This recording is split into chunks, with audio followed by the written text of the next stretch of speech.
Okay, so our final speaker for tonight is Shane from Stockflare. Good evening, everybody. At Stockflare, our goal is to transform 1 billion people's lives financially. Now, think about every one of you here in this room. Which side of this slide do you put yourselves on? Are you on the rich side of the slide, or do you feel like you're on the poor side of the slide? Are you somebody who has access to financial advisors and private bankers and lots of tax breaks and incentives? Or do you feel like you're one of those folks who is abused and poorly served by the financial services industry? Well, all those folks who feel poorly served, you are actually one of 1.4 billion folks who have more money put together than all of the 35 billion people who are in the millionaire list. Now, what do we do? Our mission is to show you that everybody can manage their investments themselves extremely well. And our mission is to give people the tools so they can manage their money themselves well. Now, what does that actually mean? At our heart, at Stockflare, we're a research tool.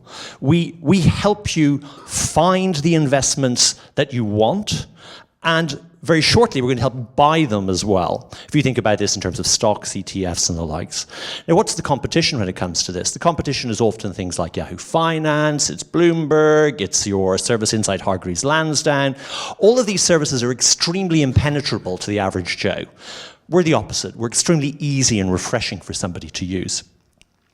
Now, when it comes to finance, it's got two main problems. The first one is that it's extremely frustrating, and the other one is that it's virtually corrupt. When it comes to frustrating, it is very difficult to use, and when you're actually using the service, you find yourself having to do your research and your analysis in one location and then have to go and log in somewhere else to actually do the trade. Could you imagine the stupidity of Amazon if it was just two businesses? Over here you do your book reviews, but totally separate business where you actually have to do the trading. And even better, when you go over here to do the trading, they say to you, can you please send me a copy of your passport, your utility bill, naming rights of your first children, and $5,000, and then I might actually sell that book to you. Absolutely insane. But that is what the financial services industry is today. When it comes to it being corrupt or practically corrupt, this is a business that churns and burns you. It wants you to speculate. It wants to sell you CFDs. It wants to get you to invest in FX trading. Even the wonderful Mr. Branson's company, Virgin Money, is charging 1% for a Virgin Money FTSE 100 tracker. It's just crazy. We're different. We give common sense, simple tools to people so that anyone can get a trusted, incredible, and easy-to-use service to do their investing themselves. And remember, investing is simple. The problem is that it's not easy, and that's because we're humans. So we're part analysis and tools, but also part compass to ensure that you don't do the wrong thing. In terms of us versus the competitors, to do things differently, we have to take a much smaller cut of the pie. It has to be leaving much more of the money in your hands. So therefore, from a revenue perspective, our revenue is going to be about 1/10 of the revenue of the traditionals. We're expecting $50 of revenue per annum versus $500 of revenue per annum. But in contrast to that, we also have a significantly lower customer acquisition cost and serving cost. Again, significantly lower. Since launch, we've had, 6 months ago, we've had 110,000 people use the service. We have about 30% repeat rates. We have quite high conversion rates to premium levels. And in addition to that, in a recent survey of our users, 1/3 of our users turned around to us and said, yes, we would like to open a brokerage account with you when your service is up and running this summer. Questions for everybody in the audience, things for you to think about.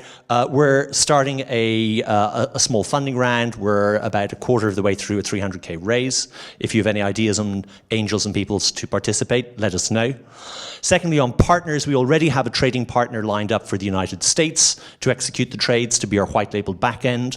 We're talking to 2 UK brokerage firms at the moment to do that here so we can launch in the UK before Christmas. If you have ideas on people we should work with in the UK, we would love to hear that. Separately, in terms of building the brand, we think that stock exchanges are people who have an intrinsic interest in the consumer market, knowing more about equities. If you have views on that, we'd love to hear that as well. And lastly, to sort of throw a nasty one out there, we think social has failed abysmally when it comes to fintech.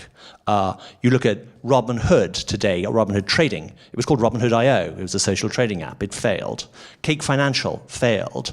Wealthfront previously was called Kaching. It failed. Yahoo's chat rooms failed. All forms of social within finance are hyper niche in terms of things like stock tweets, or they don't work. If you have views on social and finance, we would love to debate them with you offline as well, as we think there is a way to make social work in finance, and we'd love your views on that. In terms of the team behind the service, there's 4 of us. I obviously come from the evil world of banking, having been at Citigroup and at Credit Suisse. For my sins, I'm an economist. My 2 colleagues, the Kelly brothers and Mark, they actually worked at Just Eat together, which is arguably the most successful consumer technology business that Europe has seen in recent years. And even better, they know nothing about finance. So it means that when you suggest something to them, they look at you and they go, that's stupid, you shouldn't do that way. Because in finance, we get stuck in our ways and that we do things. When it comes to our PR and our marketing, the team comes from some leading consumer and finance brands as well. Now to finish up, think of yourselves in 20 years' time. Which do you want to be? Do you want to be rich or poor? Do you want to be somebody who has joined our service and taken control of your financial destiny, avoided paying ridiculous fees and get reasonable performance, and get rich over the long term? Or will you just do like you've done for the last age, which is nothing, and left your money with some idiotic pension fund who is earning lots of money off it? Just leave it there. And just think of the poor, appalling twilight years that you will face if you do so. You will end up being abused, and you will be paying them large sums of money, and they will do extremely well. As they say, where are the customers' yachts? So please, come log on to stockflare.com, test out our service. It's a web application. You can also download the mobile apps and test it out. And please join us and be one of the billion people whose financial lives we're going to transform. Many thanks.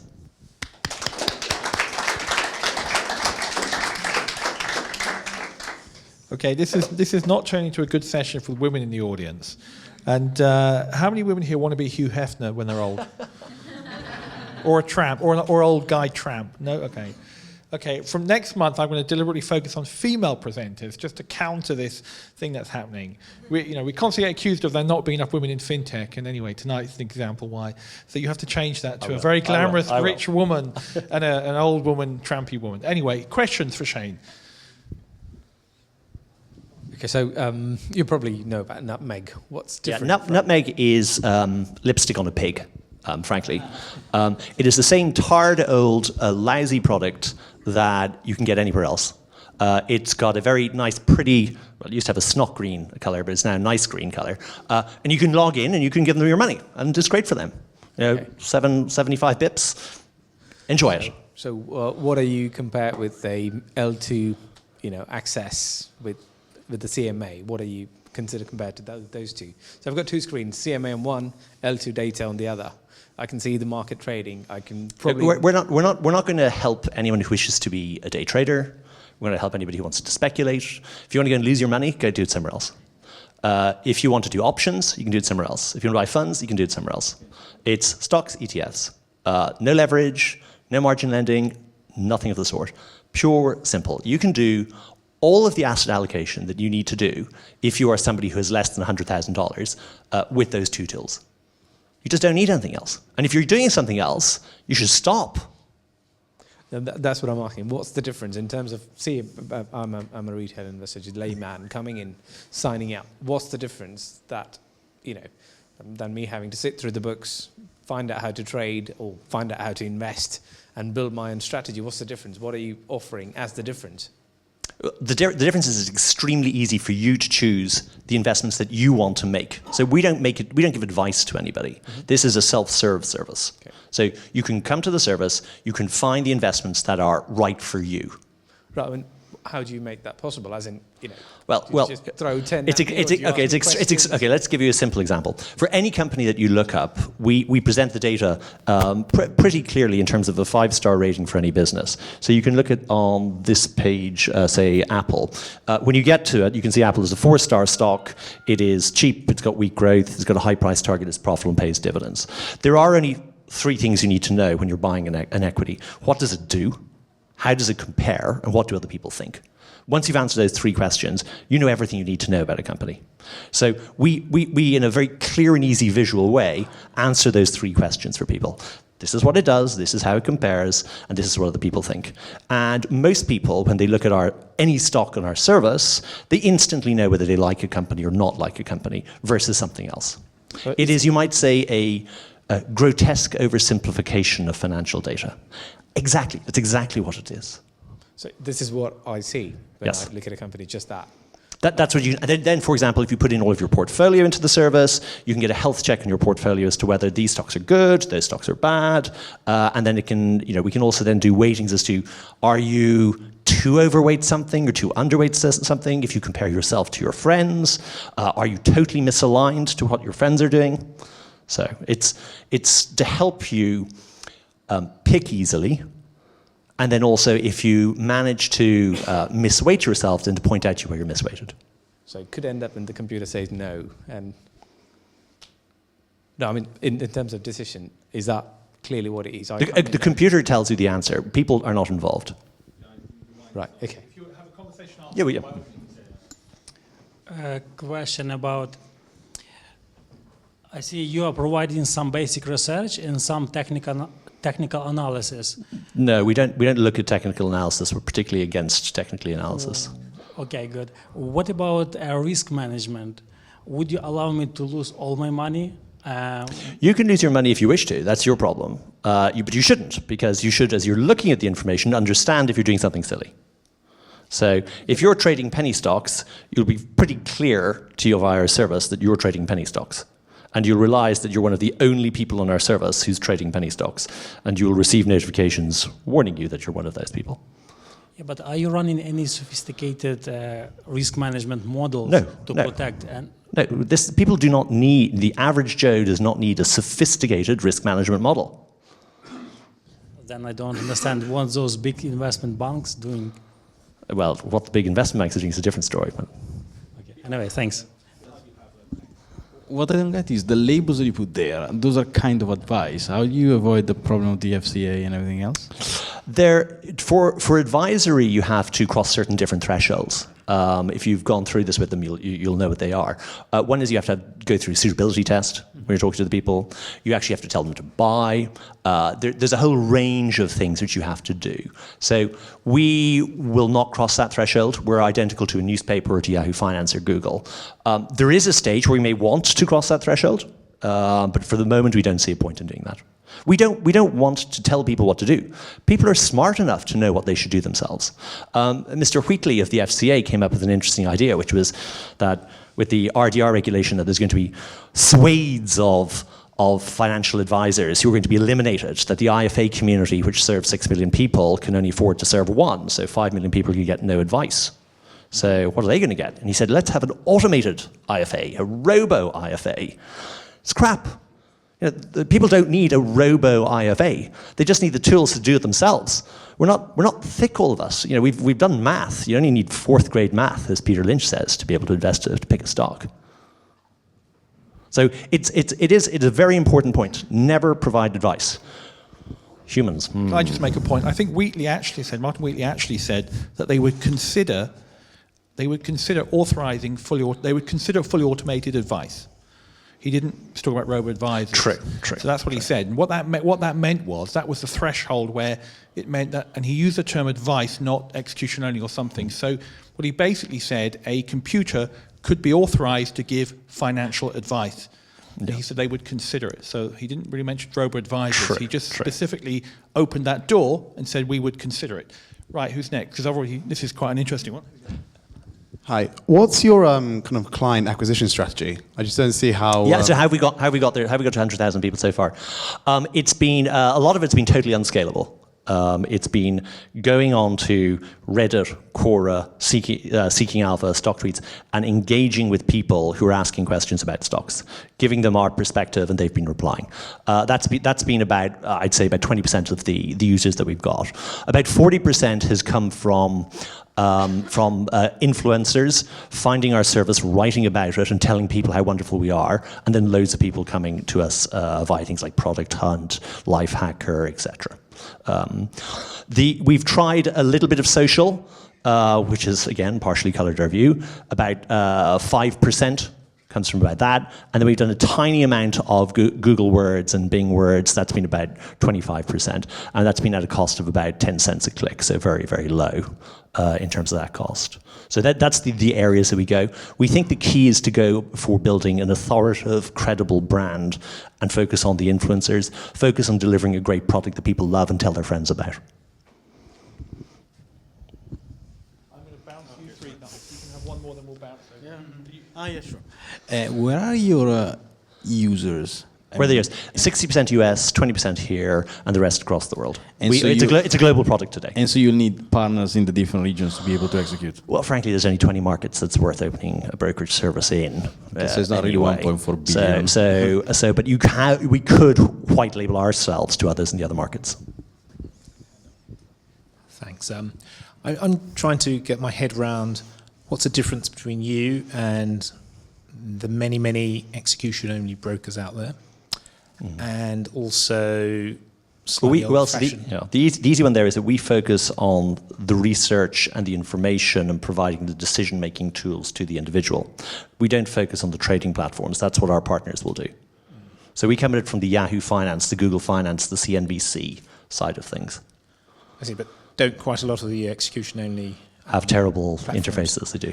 But they do have various tools and They do. Try using them. Suggestions. And I'm thinking also the Money Weeks of this world, they've got pretty decent content and pretty Not useful really. research.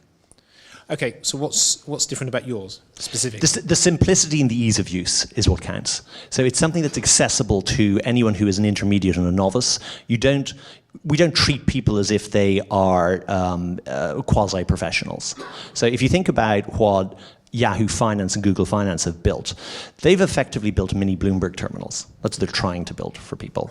People don't need a mini Bloomberg terminal. Our view is to create the anti-Bloomberg. So you don't need training. It's easy to use. It's not costly. It's free.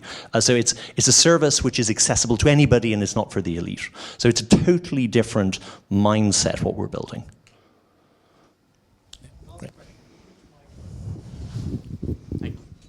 Hello. You mentioned the target group is our self-directed clients, and you also talked about the average Joe. So do I take it that the average Joe is a self-directed client? First question. Second question, sources of revenue, and how much does the service cost, and do you do anything in financial education? Only one question. So financial education is an important part of this, because if people can't understand what they're doing, they're not going to become a client. So it is important that, so at the moment we're very much, and our education section is very much driven towards, you might say, intermediates. So as we get bigger and older, we'll start moving down into the novice community so that we can expand the size of the market. So education is a hugely important side. But even so, though education is really important, you can look up any stock in the service, regardless of level of education, and you'll pretty clearly and pretty simply immediately know whether you'd like the company or not. So we've already taken that barrier way down already. So that's the first one. In terms of revenue model, we share in the revenues of our brokerage partners. Okay, so whatever they make, we receive a cut of the income. That's where our $50 per annum revenue estimate in our first couple of years comes from. That's what we're going to get. We're actually going to get a little higher at the beginning than that, but that's the sort of number. The other one? The first question, who's the target group? Self-directed or average Joe? I think that's a big difference. Well, today a self-directed person is not an average Joe. You're quite right. But that's not going to be the future. The future is that the vast majority of people can have their own account and manage their own money without the need of an advisor. The insanity of things like Wealthfront, where people are paying 30 bips for somebody to pick a couple of ETFs for them. It's just nuts. You can go to Vanguard and you can pick them yourself. People just don't feel they have the confidence to do that yet. But that's why investor education is important, to give them the confidence to have that account themselves and to do it themselves. The vast majority of people can just log on and they can pick a couple of ETFs, they can mirror their friend's portfolio, and they can instantly have their service set up. Stand up, please. Stand up. Hello. I struggle to know exactly how you're going to distinguish between education on the one hand and advice on the other. I think that might become quite tricky for you. Can you explain? Well, the answer is yes, it will be tricky to do, and that's something that we spend a lot of time focusing on to ensure that we do not cross that boundary into advice. So you're right, it's extremely tricky, and it's something we spend a lot of time thinking about. Yeah. You've been pretty clear about the differences between your product and Nutmeg, or more specifically, you've been very clear that you see them as very different products. But if I'm sort of sitting here as a dumb consumer of financial services and I could use something like E-Trade if I want to take stock positions, not necessarily speculative, but I want to get myself into long-term trades with E-Trade, I might want to use Nutmeg, or I might go to buy a tracker fund or something like that. Do you think that the difference between your product and everybody else's product is obvious to the consumers that you're hoping to attract, or is it only obvious to your management team? Well, it's pretty obvious to the people who already use the service, because they constantly say to us, where's the buy button? And when are you going to have the buy button built into the service? So to them, already people, it's extremely obvious. But you're preaching to the choir there, right? It's the people that are outside of your church that you've got to convince to come in, right? So that is something which will be one of the major things as we grow. So as we scale from the 100,000 to the million users, will those people also want the buy button? You're quite right. That's going to be one of the big, that's going to be one of the proof points. Last question. Is anyone else? No. Okay. Yes. So can you elaborate a bit on how is it going to work? Because you have to implement it by country, no? So you have the US and the UK. The business case is certainly stronger for the US in my experience than for the UK, where the advice debate is a lot more developed here than in the US. But let's assume now you have the buy button in the US. It means you are basically buying through whatever brand A, and you have to have an account with them, the KYC with them. So you don't do anything. Correct. Okay. It is a white-labeled brokerage service. Okay. And I can give you the names later. No, but it doesn't matter. But it's a very interesting service. It is completely white-labeled as a service, but the KYC, the AML, the regulatory body is all with them. We will co-brand with them, given who is backing this particular business. Mm-hmm. But it is, obviously, it is important to ensure that it is with a credible person that we're working with. And how do you ensure that basically they don't take the client away as soon as the client gets a bit more sophisticated and he says, okay, I don't want just stocks and shares. Well, if somebody does want to get more sophisticated, we'll tell them to go somewhere else. No, fine, but do they have to buy it out from you? No. At this stage, no. Okay. At this stage in our relationship, no. But obviously, we need to be careful as we grow that you don't have one core supplier. Really bad idea if we do. Yeah. Well, can you have more than one per country? Oh, yeah. We've spoken to, there's another firm which offers zero commission trading in the US who we're also talking to, so that we can offer people one of two options, a $4.50 or a zero commission. Okay. So there's two different brokerage firms, and it's non-exclusive in both cases, in both directions. Mm-hmm. So we could have multiple people with slightly different products. Okay. Interesting idea. Shane, thank you very much. Thank you very much, everybody.